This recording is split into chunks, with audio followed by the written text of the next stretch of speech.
무릎은 다리를 움직일 때 몸무게를 지탱하면서 늘 고생하는 관절이죠. 체중이 늘어나면 그 부하로 인해 무릎에 무리가 가서 관절염이 잘 생기게 됩니다. 자동차처럼 오래 많이 쓰다 보면 닳고 약해져서 퇴행성 관절염이 오게 되고요. 무릎 인대나 반월성 연골이 다친 경우는 나중에 관절염으로 진행할 확률이 높습니다. 무릎이 아픈 분은 뒤에서 걷는 것을 보면 무릎이 아픈 것을 쉽게 알 수 있습니다. 절뚝거리거나 뭔가 보행이 이상하죠. 대부분의 경우 무릎이 아프기도 하지만 골반을 살펴보면 좌우 모양이 틀리거나 엉덩이 근육 긴장이 다릅니다. 쉽게 확인하는 방법 중 하나는 엎드려서 무릎을 90도로 구부려서 밖으로 벌려보는 겁니다. 그러면 좌우 차이가 나는 것을 알 수가 있습니다. 무릎이 아플 때 꾸준히 해보세요. 3개월이면 많이 좋아질 수 있습니다.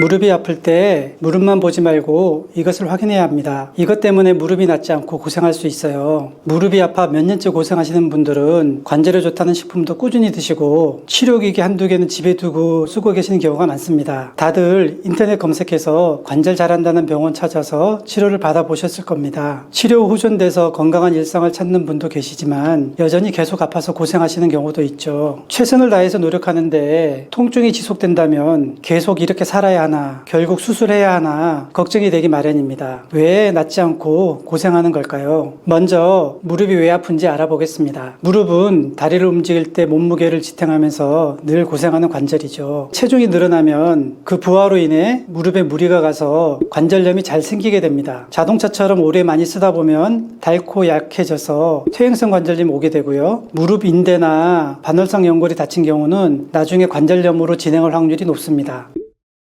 무릎은 무릎만의 문제가 아니고 우리 몸의 일부로 봐야 합니다. 고혈압, 고지혈, 당뇨병 등 성인병을 앓고 있을 때 관절염이 잘 생깁니다. 나쁜 식습관, 수면 부족, 운동 부족, 스트레스 등 건강하지 못한 생활 습관의 문제로 우리 몸에 만성염증을 일으키고 관절염과 여러 만성질환이 생기게 됩니다. 관절염도 관절에 국한된 병이 아니라 전신성 염증성 질환이라는 시각으로 볼 필요가 있습니다. 관절이 낫기 위해서는 만성염증을 일으키는 생활 습관의 개선이 중요하고 특히 나쁜 식습관을 개선해야 합니다. 가공식품에는 설탕과 포화지방이 너무 많아서 염증을 야기하고 장내 불균형을 만드니 더욱 조심해야 합니다. 몸이 건강해질 때 무릎이 좋아질 수 있겠죠. 무릎이 아픈 분은 뒤에서 걷는 것을 보면 무릎이 아픈 것을 쉽게 알 수 있습니다. 절뚝거리거나 뭔가 보행이 이상하죠. 대부분의 경우 무릎이 아프기도 하지만 골반을 살펴보면 좌우 모양이 틀리거나 엉덩이 근육 긴장이 다릅니다. 쉽게 확인하는 방법 중 하나는 엎드려서 무릎을 90도로 구부려서 밖으로 벌려보는 겁니다. 그러면 좌우 차이가 나는 것을 알 수가 있습니다. 누구나 좌우가 똑같을 수는 없지만 많이 아프고 골반의 차이가 심하다면 치료가 필요합니다. 평소에 다리 스트레칭과 마사지를 자주 해서 골반이 틀어지거나 굳지 않게 풀어주는 것이 좋습니다. 많이 아프다면 한의원에서 틀어진 골반을 교정하는 추나요법 치료를 받아보시기 바랍니다. 우리가 보통 허리 디스크가 있으면 이 다리로 방사통이 생길 수 있다는 것을 다들 알고 계실 겁니다. 그런데 이 무릎도 허리 문제로 아플 수 있다는 것을 알고 계신가요? 허리 문제로 인해 허벅지 앞쪽과 무릎에 통증이 발생하기도 하는데요. 원래 허리가 안 좋아서 고생하다가 무릎까지 아픈 경우는 쉽게 알 수 있지만 평소 허리는 괜찮았는데 무릎이 아프다면 허리의 문제라고는 생각하지 못합니다. 2, 3, 4번 요추에서 무릎까지 내려가는 신경이 있는데 허리에서 막히거나 또는 중간 어딘가에 근육에 눌리면 무릎이 아플 수 있습니다. 환자분이 직접 알기는 쉽지 않고요. 숙련된 의사 선생님의 진찰이 필요하니 계속 아프고 고생한다면 진료를 받아보시기 바랍니다. 우리 잘못된 자세는 지속적으로 무릎에 부담을 줘서 손상과 통증을 일으키기 쉽습니다. 딱 한 가지만 기억하세요. 무릎은 구부리고 비틀수록 하중이 많이 걸려서 안 좋습니다. 쪼그려 앉기, 바닥에 양반 다리로 오래 앉기, 무릎 꿇고 앉기. 공통점이 뭔가요? 무릎을 많이 구부리고 압박받는 자세죠. 바닥에서 오래 앉아 고스톱을 치고 나서 일어날 때 무릎과 허리가 아파서 고생하신 경험이 있으시죠? 구부려서 부하를 받게 되면 이 관절이 압박받고 혈류순환도 저하되고 지속되면 관절 손상이 일어나기 쉽습니다. 그리고 이 무릎이 아프면 먼저 계단에서 불편함이 먼저 나타납니다. 계단을 오르내릴 때 체중의 2~3배의 부하가 걸리므로 아픈 분은 삼가는 것이 좋습니다.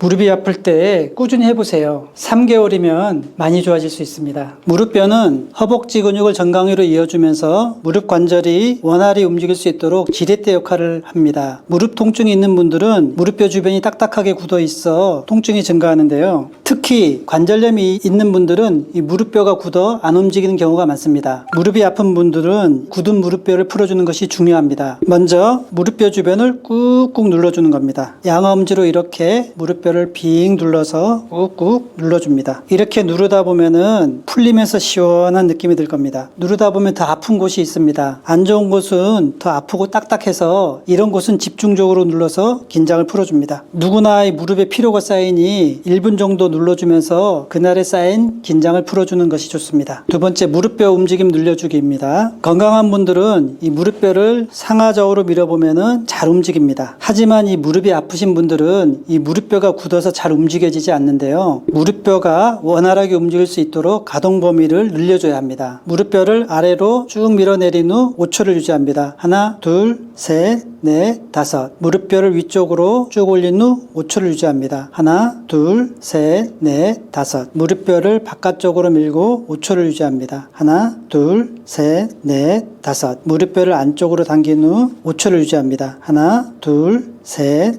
넷, 다섯. 이렇게 꾸준히 하다 보면 굳어 안 움직이던 무릎뼈가 조금씩 움직임이 좋아지게 될 것입니다. 손가락으로 무릎뼈를 움켜쥐어서 시계 방향으로 또 반대로 회전시키면서 무릎뼈 주변을 풀어줍니다. 무릎이 아프신 분들은 꼭 따라 하셔서 무릎뼈를 부드럽게 해주시기 바랍니다. 무릎이 아플 때는 관절뿐만 아니라 허벅지 근육도 같이 살펴봐야 합니다. 허벅지 근육을 이렇게 만져보면은 굳은 띠 같은 게 있습니다. 이것을 풀어주는 것이 무릎 통증을 없애는데 중요합니다. 평소에는 이 무릎만 아프지만 실제로 눌러보면 허벅지에 숨어있는 통증들이 많다는 것을 아시게 될 겁니다. 먼저 이렇게 손바닥으로 무릎과 허벅지를 가볍게 두드려 줍니다. 힘이 없는 분들은 주먹을 이렇게 가볍게 말아주고 두들겨 줘도 됩니다. 보통 이렇게 두드리다 보면은 이런 아픈 부위로 혈액순환이 좋아지면서 회복도 빨라집니다. 이 허벅지 중간 부위쯤에 경결대 같은 게 많이 생기는데요. 집중적으로 이렇게 두드려 줍니다. 경결이 있는 부위는 좀 더 두드려서 풀어줍니다. 이 두드릴 때 강도는 약간 아프면서도 시원한 느낌이 들게 가볍게 하시는 게 좋습니다. 만약에 욱신욱신거리거나 열감이 있다면은 그때는 얼음찜질을 해서 열감을 가라앉히고 나서 다시 두드려줍니다. 손으로 하기 힘든 경우에는 까치봉이나 다른 도구를 이용해도 좋습니다. 이런 식으로 지그시 이렇게 눌러주는 겁니다. 누를 때는 무리한 힘을 주기보다는 지그시 눌러주시는 것이 근육 긴장이 더 잘 풀리고 효과가 좋습니다. 근육은 긴장과 굳은 것을 풀고 나서 강화시키는 것이 중요합니다. 허벅지 근육은 무릎 관절을 움직이고 보호하는 데 중요한 역할을 합니다. 우리가 일상에서 쉽게 할 수 있는 것이 의자에서 하는 허벅지 근육 강화 운동입니다. 첫째, 의자에 앉습니다. 배를 등에 붙인다는 느낌으로 배에 힘을 주되 호흡은 멈추지 않고 말할 수 있을 정도로 살짝 힘을 줍니다. 둘째, 다리를 올립니다. 한쪽 다리를 바닥과 평행하게 뻗어 올립니다. 계속 호흡하면서 배에는 살짝 힘을 주는 상태로 실시합니다. 다리가 잘 올라가지 않는 경우가 있죠. 그런 경우는 가능한 만큼만 이렇게 올려도 됩니다. 다리가 올리는 것이 아프거나 힘들다면은 양손으로 허벅지를 움켜쥐고 다리를 펴면 좋습니다. 셋째, 발가락을 꽉 오므립니다. 발목을 직각으로 젖힌 후 주먹을 쥐듯이 발가락으로 무엇을 잡는다 생각하고 오므립니다. 이때 무릎을 쫙 펴서 다리 뒤쪽 근육이 늘어난다는 느낌으로 5초간 버팁니다. 하나, 둘, 셋, 넷, 다섯. 넷째, 다리를 내립니다. 다리를 천천히 내리고 배에 주었던 힘을 살짝 풀어줍니다. 좌우 번갈아 10회씩 하면 되고요. 시간 날 때 틈틈이 하다 보면 허벅지 근육이 살아나서 무릎을 펴거나 고관절을 굽힐 때 걷거나 일상생활 동작에서 통증이 차차 줄게 될 것입니다. 건강한 음식은 염증을 줄이고 관절의 기능을 향상시키는 데 도움을 줄 수 있습니다. 관절염에 좋은 음식을 소개하겠습니다. 꾸준히 섭취하면 관절 건강을 지키는 데 도움이 될 것입니다. 오메가3는 혈관을 깨끗하게 하고 콜레스테롤을 낮추는 작용이 있어 혈관 건강에도 좋지만 또한 염증을 줄여주는 데 도움을 준다는 연구 결과가 있는데요. 연어, 고등어 등의 생선에 많이 들어있습니다. 다만 등푸른 생선에는 퓨린이 많이 들어있어 통풍 환자는 피하는 것이 좋습니다. 아몬드, 호두 같은 견과류와 황성분과 들기름에도 많이 들어 있습니다. 황성분이 많은 음식은 염증을 없애는 데 효과가 좋은데요. 특히 간 해독 기능을 활성화하기 때문에 만성염증을 다스리는 데 도움이 됩니다. 마늘, 파, 양파, 부추와 배추, 양배추, 무 같은 채소에 많이 들어 있습니다. 마늘, 파 같은 것은 급성염증이 있거나 식도염, 위염 등 소화기계 염증이 심한 경우는 자극이 되니 조심하는 것이 좋고요. 또한 한의학적으로 열성식품에 속하기 때문에 열이 많은 체질에는 과잉 섭취할 때 피부 트러블이 생길 수도 있습니다. 관절이 퇴행이 심해질수록 무너진 건물을 복귀 위한 재료가 필요하죠. 콜라겐이라고 하는 교질은 뼈와 관절, 인대를 구성하는 핵심 성분인데요. 관절을 튼튼하게 유지하고 관절염을 예방하고 치유하기 위해서는 콜라겐이 많이 함유된 음식을 먹는 것이 좋습니다. 멸치처럼 뼈채 먹는 생선은 온전한 영양, 특히 칼슘뿐만 아니라 콜라겐을 섭취하는 데 좋습니다. 곰탕, 도가니탕, 돼지족발, 닭발도 좋은데요. 다만 드실 때 동물성 지방은 관절염을 악화시킬 수 있어 잘 제거하고 드시는 것이 좋습니다. 아울러 치즈, 멸치, 계란, 건미역 등 칼슘이 풍부한 음식을 같이 드시는 것이 좋은데요. 함께 드시면 콜라겐도 섭취하고 칼슘 섭취로 뼈 건강에 도움이 됩니다. 모든 것은 기본이 중요하죠. 균형 잡힌 식단으로 골고루 영양을 섭취하는 것을 잊지 말아야 합니다. 또한 어디에 좋다고 그것을 과식하고 장기간 복용하는 것은 효과를 보기 어렵습니다. 인체는 필요한 만큼 흡수하고 나머지는 몸속에서 노폐물이 돼서 배출하니 넘치지 않게 약간은 모자란 듯하게 드시는 것을 추천드립니다.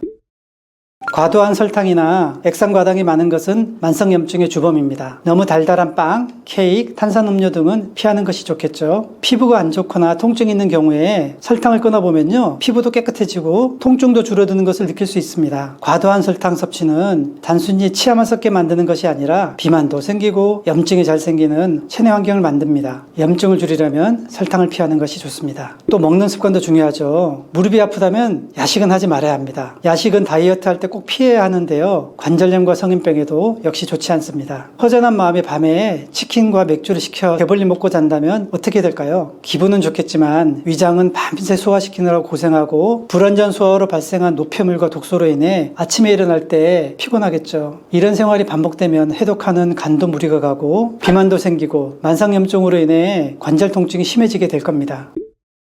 무릎은 구부러질 때 부하가 걸리고 손상이 되기 쉽다는 것을 잊지 마세요. 쪼그려 앉기, 무릎 꿇기, 바닥에 양반 다리로 앉기 등 무릎에 부담을 주는 자세는 피해야 합니다. 바닥보다는 의자에 앉는 습관을 가지는 것이 좋습니다. 한 자세로 오래 있지 않고 1시간마다 틈틈이 스트레칭을 해서 굳은 관절을 풀어주세요. 의자에 앉을 때는 무릎을 많이 구부리거나 다리를 꼬지 않고 90도로 구부려서 양발이 지면에 편안히 있는 상태가 좋습니다. 서 있을 때는 좌우 고르게 체중이 실리게 서고 한쪽 다리에 체중이 실리지 않도록 합니다. 비만이 되면 관절염 발생 가능성이 높아지죠. 체중이 1kg 늘어나면은 무릎 관절에 가해진 하중은 5kg입니다. 과체중 비만이라면 정상 체중이 되도록 하는 것이 관절염 예방의 지름길입니다. 운동은 무릎에 부담을 주지 않는 걷기, 자전거 타기, 수영 등이 좋고 무릎에 반복적으로 충격을 주는 달리기, 등산 등은 피하는 것이 좋습니다. 아울러 허벅지 근력 강화 운동으로 근력을 키우고 스트레칭으로 관절의 유연성을 키워나가면 관절염 예방에 도움이 됩니다. 중년 이후에는 과도한 운동은 오히려 해가 되기도 하는데요. 늘 해오던 운동이라도 관절에 통증을 느낀다면 횟수와 강도를 줄이는 것이 좋습니다. 또한 무리하지 않고 충분한 휴식을 취하는 것이 관절 건강에 도움이 됩니다. 무릎은 이 무릎뿐 아니라 골반의 밸런스와 몸 컨디션 관리도 중요합니다. 관절염으로 오래 고생하셨거나 완고한 경우에는 식습관과 꾸준한 운동으로도 효과를 못 보실 수도 있는데요. 혼자서 고민하지 마시고 한의원에서 체계적으로 식습관과 생활습관을 개선하면서 골반과 구조를 잡아주는 추나요법과 퇴행성 관절염에 도움이 되는 콜라겐 한약 치료를 같이 받아보시길 추천드립니다. 무릎 건강을 되찾아 튼튼한 관절, 활기찬 인생을 살게 되기를 응원합니다.